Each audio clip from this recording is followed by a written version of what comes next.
Hi guys, in this video I'll show you how to fix Roblox. Your purchase failed because something went wrong. If you face anything or any error like that inside Roblox, so I'll show you how you can fix that. First of all, go inside the App Store or Play Store of your mobile phone and search here Roblox. And once you search your Roblox, make sure that you're using the latest version of the Roblox application. If there is any update, download the update and install it and try to fix it. But let's say that you still face the issue, go back inside your mobile settings and just search inside, like go inside the applications or app section and search your Roblox mobile.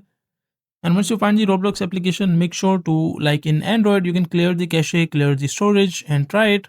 And make sure to allow the permissions related to the internet and Wi-Fi or like any permission like that.